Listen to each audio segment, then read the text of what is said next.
জুবিনের মৃত্যু রহস্য উদ্ঘাটন সংক্রান্ত বড় খবর প্রকাশ্যে। জুবিনের মৃত্যু রহস্য উন্মোচনে তদন্ত করবে এসআইটি। এসআইটি গঠনের জন্য ডিজিপিকে নির্দেশ দিলেন মুখ্যমন্ত্রী ডক্টর হিমন্ত বিশ্ব শর্মা। ঘটনায় জড়িত কাউকে রেয়াত দেওয়া হবে না, কঠোর বার্তা মুখ্যমন্ত্রীর।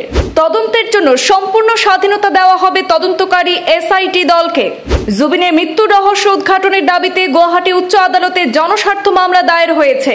আগামী 10 নভেম্বর সেই মামলার শুনানির দিনক্ষণ ধার্য করেছে গুয়াহাটি উচ্চ আদালত। পিআইএল দায়ের করেছেন হাইকোর্টের আইনজীবী সন্দীপ সমরিয়া। জুবিনের মৃত্যুর তদন্ত নিয়ে সিআইডির সাথে মুখ্যমন্ত্রী ডক্টর হিমন্ত বিশ্ব শর্মার বৈঠক সম্পন্ন। বৈঠকে উপস্থিত ছিলেন সিআইডির ডিজিপি এবং আসাম পুলিশের মহানির্দেশক হরমিত সিংও। প্রাগ নিউজের কার্যালয়ের সামনে প্রতিবাদে উত্তাল হয় জুবিন অনুরাগীরা। সঞ্জীব নারায়ণের গ্রেপ্তারির দাবিতে প্রতিবাদে অংশ নিয়েছে একাংশ যুবক। বীর লাচিত সেনা যুব ছাত্র পরিষদ সহ বিভিন্ন সংগঠনও প্রতিবাদে উপস্থিত।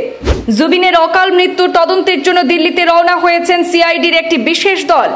সিআইডির এই বিশেষ দলে রয়েছেন একজন অতিরিক্ত পুলিশ সুপার, একজন ডিএসপি এবং 2 জন পরিদর্শক। অপরাধ অনুসন্ধান শাখায় 18/2025 নম্বরে মামলা রুজু করা হয়েছে।